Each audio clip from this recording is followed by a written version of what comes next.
Everyone, this is me doctor Shikha and welcome to just learn physio health care. कैसे हो आप सब? I hope you all are doing well. So ये जो video है मैं दोबारा शूट कर रही हूँ बिकॉज पहली वाली वीडियो हो गई थी ब्लर। ठीक है, I don't know, I think lightning problem है कुछ। ओके, सो आज के टॉपिक में हम डिस्कस करने वाले हैं about the strength, power and endurance. ये क्वेश्चन वाइवा का बहुत ज्यादा फेवरेट क्वेश्चन है, तो ये आता ही आता है डेफिनेटली, तो आपको पता होना चाहिए इसका बीच का डिफरेंस क्या है। तो चलिए स्टार्ट करते हैं। ऑल्सो अगर आपको नोट्स चाहिए तो आप मुझे इंस्टाग्राम पे फॉलो कर सकते हो। ठीक है, प्राइवेट है अकाउंट बट आप फॉलो कर सकते हो for the notes and you can also DM me. Okay, so सबसे पहले है हमारा सबसे पहले हम बात करते हैं स्ट्रेंथ की। स्ट्रेंथ क्या है? देखो, स्ट्रेंथ का मतलब होता है मैक्सिमम अमाउंट ऑफ फोर्स जो हमारी मसल्स ग्रुप में जनरेट हो रही है जब भी हम कोई टास्क कर रहे हैं। जैसे कि फॉर एग्जांपल मम्मी ने बोला कि आपको पानी से भरी बाल्टी को उठाना है, तो यानी कि वो जब पानी से भरी बाल्टी मैं उठा रही हूं, यानी कि वो जब मैं काम कर रही हूं, तो मेरे मसल में जो मैक्सिमम, याद रखना मैक्सिमम फोर्स, तो मेरे मसल ग्रुप में जो मैक्सिमम फोर्स जनरेट हो रही है उस काम को करते हुए, वो मेरी स्ट्रेंथ है, वो मेरी स्ट्रेंथ कहलाएगी। यानी कि जो स्ट्रेंथ है it is the maximum force. ठीक है, मैंने आपको एग्जांपल भी बता दिया कि क्या है। It is the maximum force जो आपके मसल ग्रुप में जनरेट होती है किसी भी टास्क को जब आप परफॉर्म करते हो। उसके बाद होती है बात पावर की, कि पावर क्या है। सो देखो, पावर का मतलब ये होता है कि उसमें मस्कुलर स्ट्रेंथ तो होगी ही होगी, लेकिन मस्कुलर स्ट्रेंथ के साथ साथ आप स्पीड भी देखते हो, आप स्पीड ऑफ मूवमेंट भी देखते हो।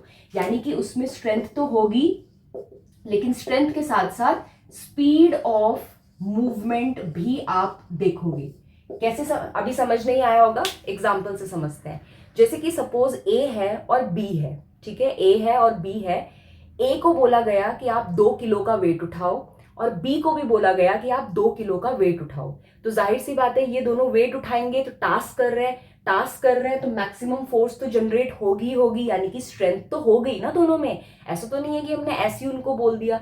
लेकिन ए ने क्या किया, 2 सेकंड में उठा दिया, लेकिन बी ने क्या किया, 5 सेकंड में उठाया। तो ए वाले ने जल्दी उठा दिया, यानी कि उसका स्पीड ऑफ मूवमेंट बी वाले से ज्यादा था, तो यानी कि ए वाले की पावर ज्यादा है as compare to the B वाले की। तो पावर में क्या होता है कि किसी भी टास्क को करते हुए स्ट्रेंथ के साथ साथ स्पीड ऑफ मूवमेंट भी आप देखते हैं कि कितनी जल्दी वो उस टास्क को परफॉर्म कर पा रहा है। ठीक है, उसके बाद लास्ट वर्ड है हमारा एंड्योरेंस। एंड्योरेंस क्या होता है? सो एंड्योरेंस का मतलब ये होता है कि हमारी मसल की एबिलिटी, यानी कि हमारी मसल की क्षमता कि वो किसी भी रिपीटेटिव टास्क को या किसी भी टास्क को कितने देर तक सस्टेन करके रख पा रही है, कितने देर तक होल्ड करके रख पा रही है। जैसे कि फॉर एग्जाम्पल ए है और बी है। ए को बोला आप भी पानी की बाल्टी उठाओ, बी को बोला आप भी पानी की बाल्टी उठाओ, लेकिन ए वाले ने सिर्फ 2 मिनट तक उठाई और वो थक गया और उसने पानी की बाल्टी रख दी। लेकिन बी वाले ने जो पानी की बाल्टी है वो 5 मिनट तक उठा के रखी। तो यानी कि बी वाले का जो एंड्योरेंस है, यानी कि बी वाले का जो मसल की जो एबिलिटी है किसी भी टास्क को होल्ड करने की, किसी भी टास्क को सस्टेन करके रखने की, वो ज्यादा है as compare to the A वाला। तो इसीलिए एंड्योरेंस का मतलब ये होता है कि हमारी मसल ग्रुप की एबिलिटी टू सस्टेन, ये वर्ड बिल्कुल याद रखना, भूलना मत, टू सस्टेन। ठीक है, कोई भी रिपीटेटिव टास्क अगर हो रहा है तो उसको सस्टेन करके रखने की जो हमारे मसल ग्रुप की एबिलिटी होती है वो एंड्योरेंस है। ठीक है, तो ये जितनी भी प्रॉपर्टीज है देखा जाए तो हमारी मसल्स की तो है, मसल में ही स्ट्रेंथ होती है, मसल में ही पावर होती है, मसल में ही एंड्योरेंस होती है। सो ये सब चीजें बहुत ज्यादा इंपॉर्टेंट होती है। दूसरी चीज जो मैं यहाँ पे डिस्कस करना चाहती हूँ दैट इज 1 RM। ठीक है, आपको ये वर्ड बहुत सुनाई देने के लिए मिलेगा कि 1 RM क्या है, 1 RM क्या है। तो 1 RM का मतलब होता है रिपीटेटिव, 1 RM का मतलब होता है रिपीटेटेड मैक्सिमम। ठीक है, रिपीटेटिव मैक्सिमम, इसका क्या मतलब होता है? यूजुअली ये ट्रेनिंग्स वगैरह में आपको सुनने के लिए मिलेगा। ठीक है, जो भी हम ट्रेनिंग्स वगैरह करवाते हैं एक पर्टिकुलर प्रोटोकॉल के साथ, तो 1 RM का मतलब ये होता है कि कोई पर्सन कितना मैक्सिमम वेट उठा पा रहा है एक बार में। जैसे कि अगर मैं एक बार में 10 किलो वजन उठा पा रही हूं तो वो मेरा 1 RM जो है वो 10 किलो है। लेकिन अगर मेरी जो फ्रेंड है वो एक बार में 5 किलो उठा पा रही है तो उसका RM 5 किलो है। यानी कि जो RM है, यानी कि जो रिपीटेटिव मैक्सिमम है, वो पर्सन टू पर्सन वैरी करता है। एक रिपीटेटिव RM सबका हो ऐसा जरूरी नहीं है, क्योंकि रिपीटेटिव RM का मतलब ये है कि एक बार में आप कितना मैक्सिमम वेट उठा पा रहे हो। तो रिपीटेटिव RM क्या है?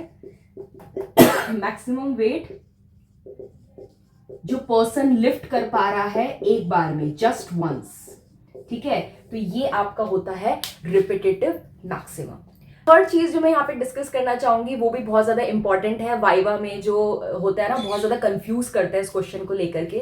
तो देखो, जैसे कि कोई पर्सन है, अगर वो 5 किलो का वेट उठा रहा है, लेकिन उसने अपने रेपिटेशंस जो है वो कम रखे हैं, यानी कि वो 5 किलो का वेट तो उठा रहा है लेकिन सिर्फ 5 ही बार उठा रहा है और फिर रख दे रहा है। ठीक है, तो उस केस में वो अपने क्या डेवलप कर रहा है?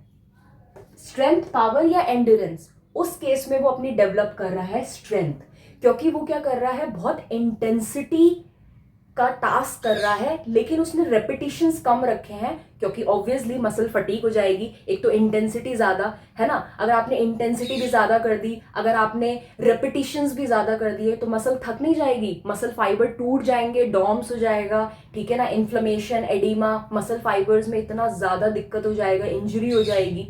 तो कहने का मतलब ये है कि यहाँ पे हम क्या करते हैं कि अगर इंटेंसिटी ज्यादा है तो रेपिटेशंस कम रखते हैं, और अगर रेपिटेशंस कम है तो इंटेंसिटी ज्यादा रखते हैं। तो वही चीज मैं आपको एक्सप्लेन कर रही हूं कि कोई पर्सन ने अगर अपनी इंटेंसिटी ज्यादा रखी हुई है तो उसके रेपिटेशंस जो है वो कम है, तो उस केस में वो अपनी स्ट्रेंथ बनाने पे काम कर रहा है। तो उस केस में वो किस पे काम करेगा? स्ट्रेंथ पे काम करेगा। लेकिन वहीं पे अगर किसी पर्सन ने अपने इंटेंसिटी तो कम रखी है टास्क की, लेकिन रेपिटेशंस बहुत ज्यादा है, तो उस केस में वो अपने मसल को प्रिपेयर कर रहा है कि भाई तेरे को ज्यादा देर तक सस्टेन करके रखना है उस टास्क को। तो यानी कि वो क्या बना रहा है? अपनी एंड्योरेंस बना रहा है। Okay, so yeah, that is it for this video. I hope you like my video guys, and you can follow me on Instagram. कोई भी डाउट रहेंगे कमेंट सेक्शन में पूछ सकते हो। Till then, bye and take care.